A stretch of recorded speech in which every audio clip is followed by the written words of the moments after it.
Recently, there was a video posted criticizing MrBeast, and like a moth to a flame, a fly to an extra stinky turd, a MrBeast drawn to making a tweet talking about how little views he gets on his philanthropic work and how he's just doing it because he's so altruistic. I couldn't help myself. I needed to go and watch this video. And so today, I wanted to cover that video and give you guys a few of my thoughts about it because I think he makes some excellent points. But before we jump into that video, come on, you know I gotta grovel for some subs. Let's flip a coin. I want you guys to call it. If you get the correct call, you gotta subscribe. You gotta like the video. You gotta support me. And look at that. We've upgraded the coin flipping software. Now it can be red for today. And there it is. Tails. Now, if you called tails, of course, you know what to do. But if you called heads, I will get you next video. I will get you, your family, your friends, all of you next video. Now this video comes from the Cavernacle. I just wanted to show you guys him. I'll put a link down to his channel and a link to the video in the description. Now the video specifically today came out yesterday and it's we need to talk about racist YouTube thumbnails. And the focus of this is MrBeast and his philanthropic videos and how he's using AI images of African children instead of like the children that are actually in his video for the thumbnails. And it gets a bit more in depth than that, but let's jump into it. How are these real? How the fuck are they real? So I'm just gonna talk about like the vibe of it first before we get into actual problems. So rescuing child slaves in Africa. So there is presumably a child slave from Africa before MrBeast went to his country and his village or whatever. And then here is him afterwards in his school uniform and he's so successful after MrBeast, you're definitely trusting that face, improved his life. Look, I know this is already just a really small point, but like the changing of MrBeast's face for these thumbnails, because I don't know, maybe they're just testing like click-through rate and stuff, but it is strange that the more they like change up the thumbnails and stuff, the more Jimmy is looking like a ghoul from Fallout. If you thought that wasn't like dystopian enough, here's another one. Watch this video to feed one person in need. It is MrBeast begging for food with another black African child. In the background, we're seeing these homes without doors and like thatched roofs and stuff you might see in a sub-Saharan African village. In case you weren't convinced this is AI generated, I mean, just look at the center down the middle here. These mud huts end up like stretching for miles, it seems, into the background. Now you could already say it's pretty stupid that this like multi-billion-dollar company that Jimmy runs and does this philanthropic work through could just make a thumbnail with the background being where he was actually located and like include actual children that he was helping instead of like all of it being seemingly AI enhanced at the very least, if not just fully AI generated. They're using an AI program to generate these images to make you like, I don't know, instinctively be like, I'm gonna click on this video because of how bad this child has. Also, I've been wanting to talk about this tweet for a minute, and I feel like this is the perfect time to do it. So, Cavernacle makes a great point. Like, is this where we're at, where we're clickbaiting these videos and whatnot? And it really ties into this phenomenal altruistic tweet from MrBeast. So, Jimmy writes, "My two worst performing videos this year are the ones where I help people. Just thought I'd share this because some people think I just do it for views, but I would get way more views if I didn't help thousands of people walk and give 1 million meals. People would also hate me less, lol." I got a strange feeling that there's a few other things that you could change up that might make people like you more. I feel like that's a bit rhetorical though, so I'll just move on. Doesn't matter though, I'm gonna keep doing it because I'm the most subscribed YouTube channel in the world. Pat on the back there. Good job, Jimmy. And I believe using my platform to inspire people to do good is important. And then as a footnote, and I also like making these videos. Thank God he saved himself there. It almost didn't seem altruistic enough. And then he shows us what he's talking about, right? Like 49 million, 47 million, 47 million. Oh my gosh, wow. And then 21 million for his watch this video. So he got half the views. Only 21 million views on his philanthropic content. For those who don't know, 21 million views, and I'm just kind of spitballing here, is probably close to, if not a good chunk more than $100,000 for that video. Now, admittedly, he might have ended up spending more on the video than he ended up making from it. That's very true. But more than that, this is a great business PR move. This is going to make other people more willing to work with you. This is not altruistic and just so kind of him. And for him to point this out, like he does this every other week, where it's like, oh, you know, philanthropic, it doesn't pay, but I'm just such a damn good person. I can't help myself from from helping those in need. Also, like, I need to inspire other people. Me, MrBeast, I need to inspire people in between me making an actual IRL Squid Games and completely miss the plot of that TV show entirely. But I must remind you,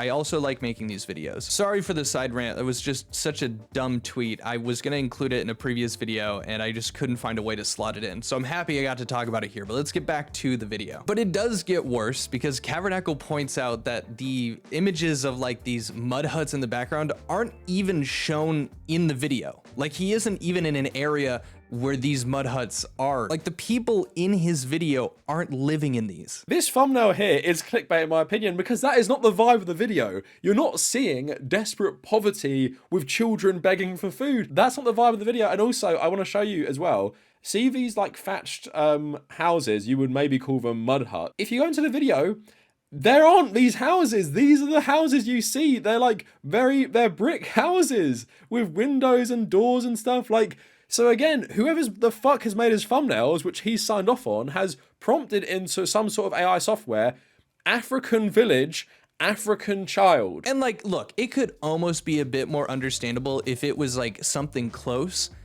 These are brick houses with window installations, doors, they have good roofing, and he's trying to make thumbnails that are showing these mud huts in the background with like this kid with the ripped up clothing and all this terrible stuff. That kid's got a collared shirt and a sweater. Look at this dude in the back, jeans and a belt. Like, this is so far from what he's showcasing in this. And it's like, yeah, okay, maybe this stuff is absolutely happening, but you're not showing that. You're not talking about this deep poverty like Cavernacle points out. You're just not. You're just framing these people as these dirt poor, impoverished people. You can still help them and not portray them as living out of these like mud shacks. And at this point, this guy, you know, he's just talking about how he thinks it's AI generated and stuff, but he goes a step further and he ends up using ChatGPT and asked it to generate some images. And he gave like the loosest guidelines to follow. And he got pretty damn close to what you see in Jimmy's actual thumbnail. Editing Cavernacle here, I've actually blown the case wide open. I used ChatGPT, and this is how little I even use it. I had to make an account to do this. So I asked ChatGPT, generate me an image of an African village. Look at this. It's like really damn similar to what they're showing in that. Like some of them are square, I guess, in his actual thumbnail, but it's the same, like completely mud with like an opening. I mean, at least these ones have doors, which is interesting. They must have asked it to make sure not to include doors for the philanthropy thumbnail. He literally, whoever made the thumbnail, literally said, generate me an image of African village. And that's what they're using for this video about feeding starving children in Ghana, while calling it, like, obviously, like Africa as well. So he ends up taking it a step further. He goes, generate me an image of an African child begging for food. For some reason, ChatGPT is like, but I'll approach it with sensitivity and dignity. I just think it's funny when AI is doing that because it just means that people want it to say that, so it's doing it. And then they were like, make it emotional and in a village. And this is what it pulls up. And actually, that background image of that hut is looking much more similar to the ones that you're seeing in the actual thumbnail. So, without a shadow of a doubt, whoever has made that thumbnail just got an AI software and typed in African village and, like, starving African child. And obviously shows the general problems of ChatGPT. Like, you don't even have to be specific at all. You just write African, and this is what you get. There's no nuance. It's just like the standard Western view of all black Africans live in mud huts and are poor. And it would be one thing if you'd actually gone to a place like that. You didn't even go to a place like that in the videos. And then not only that, you know, maybe at least if it was consistent amongst all of his philanthropic videos where he did this kind of style where he showed someone that was like impoverished in a location, but he didn't do it for Ukraine. He doesn't always do this. So we gave $3 million of aid to Ukrainian refugees. So where is the AI generated like little Slavic child with blonde hair and blue eyes or something? Like, where is that child? Oh wait, it's not sub-Saharan Africa, so I'm just gonna post a picture of like medical supplies and the Ukrainian flag. And like, I don't know, maybe I haven't paid too much of attention. I just thought he just overly edited his thumbnails, but he's so right. Like, there's so much AI that is used for these, and you can tell just by like the shape of the plane or like all of the generic cardboard boxes. And like this flag isn't even really like clipped on very well, and it's just a bunch of like red crosses. Like, it's so terribly done, and it's mind-blowing, I guess, for me as well as a YouTuber to know that somehow that is what was tested, and what he's showing us right now is like that's the thumbnail that they settled on, and it just looks so poorly done. But that wasn't enough for you.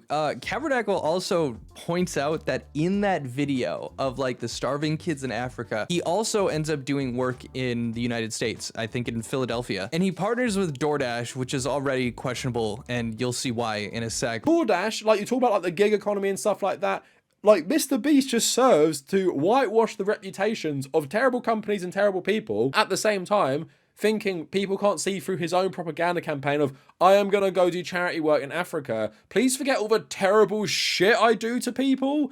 It just doesn't work. Like, yeah, we've known this for a long time. Very rich people do charity work in Africa. And in a small vacuum, that might help a local community that you're going to exploit for content and stuff. At the same time, if your morals are not consistent with helping people and you make absolute trash AI thumbnails like this in the first place, but then you're working with Tony Robbins and DoorDash, like, how the fuck do you think anyone's going to take you seriously? I think the biggest thing, and the point that I really agree with at the end there, is just that Jimmy's not consistent with this like altruistic virtue signaling that he does. And it's only virtue signaling because he doesn't stay consistent, because it doesn't follow around in the way that he ends up putting out the videos that he regularly does or anything like that. The people that he's connected with, like usually I don't really make that much of a point of it because I think that you can be friends with people that you disagree with, things like that.